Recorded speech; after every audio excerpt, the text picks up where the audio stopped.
Livro dos Espíritos. Parte 2ª, continuação do capítulo 1. Anjos e Demônios. Questão 128. Os seres a que chamamos anjos, arcanjos, serafins, formam uma categoria especial de natureza diferente da dos outros espíritos? Não. São os espíritos puros, os que se acham no mais alto grau da escala e reúnem todas as perfeições. Nota: a palavra anjo desperta geralmente a ideia de perfeição moral. Entretanto, ela se aplica muitas vezes à designação de todos os seres, bons e maus, que estão fora da humanidade. Diz-se o anjo bom e o anjo mau, o anjo de luz e o anjo das trevas. Neste caso, o termo é sinônimo de espírito ou gênio, ou de gênio. Tomamo-lo aqui na sua melhor acepção. Questão 129. Os anjos hão percorrido todos os graus da escala?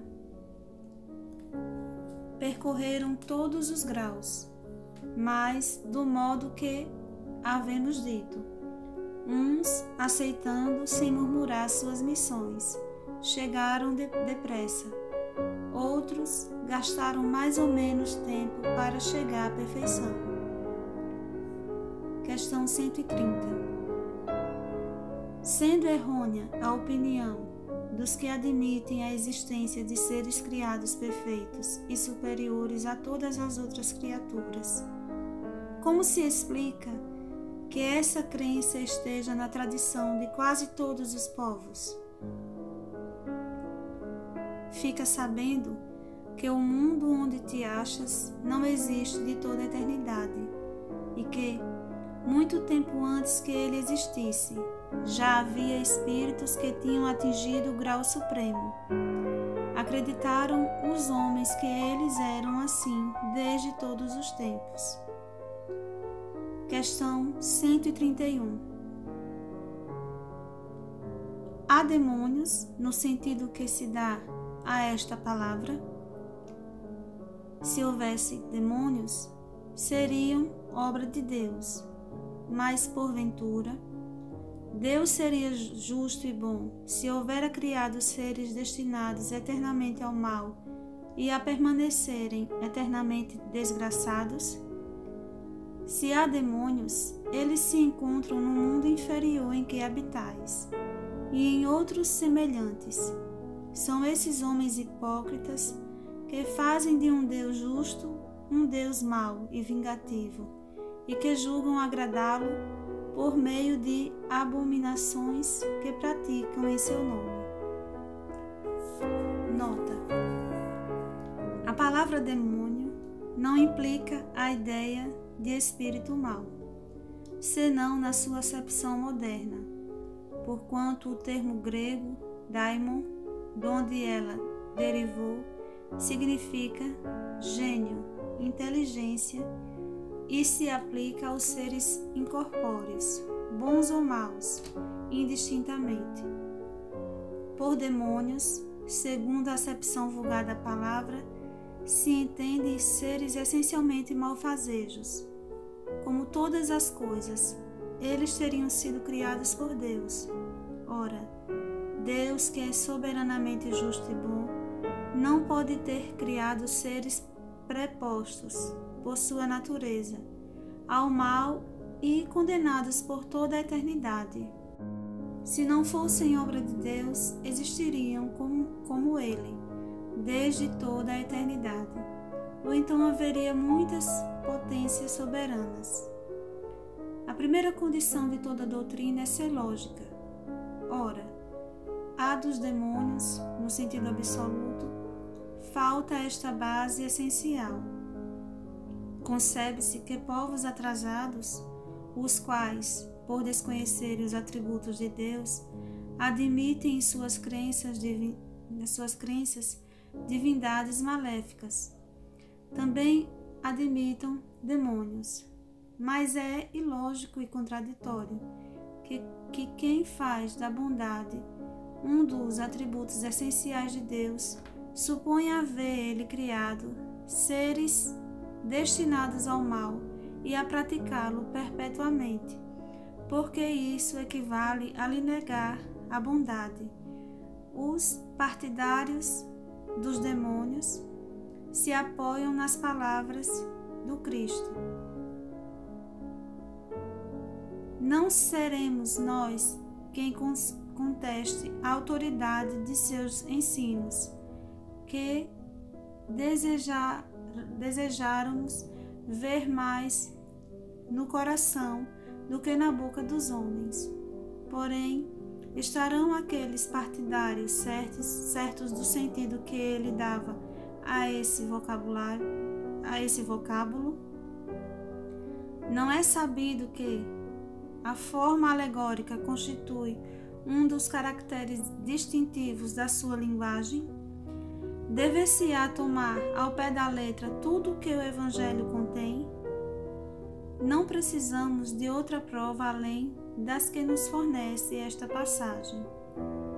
Logo após esses dias de aflição, o sol escurecerá e a lua não mais dará sua luz. As estrelas cairão do céu e as potências do céu se abalarão.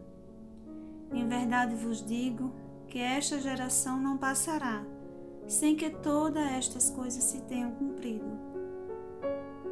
Não temos visto a ciência contraditar a forma do texto bíblico no tocante à criação e ao movimento da terra?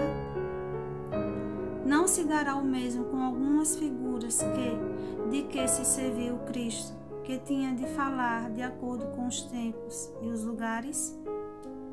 Não é possível que ele haja dito conscientemente uma falsidade. Assim, pois, se nas suas palavras há coisas que parecem chocar a razão, é que não as compreendemos bem ou as interpretamos mal. Os homens fizeram com os demônios o que fizeram com os anjos.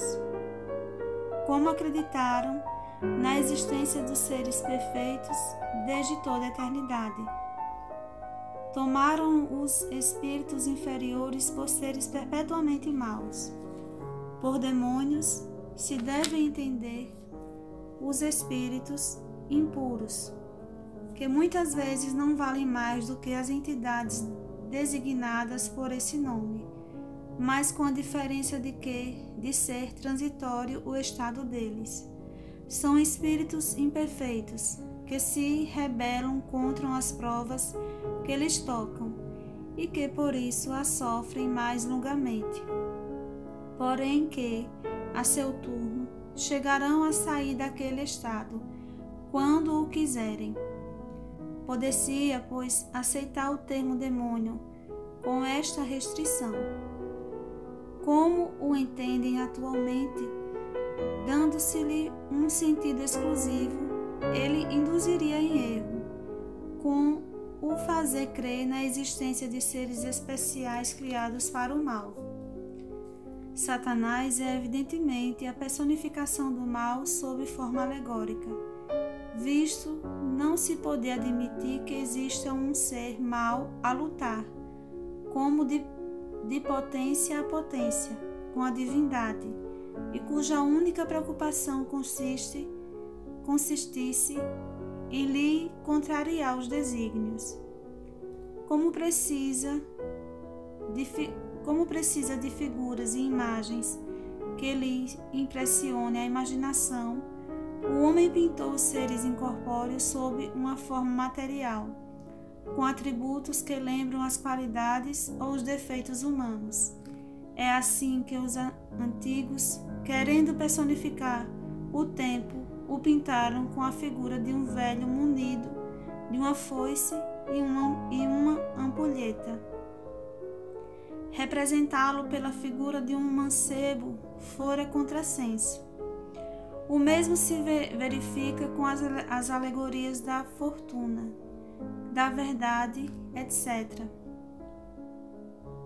Os modernos representaram os anjos ou puros espíritos por uma figura radiosa, de asas brancas, emblema da pureza, e Satanás com chifres, garras e os atributos da animalidade, emblema das paixões vis. O vulgo, que toma as coisas ao pé da letra, viu nesses emblemas individualidades reais, como vira outrora Saturno na alegoria do tempo.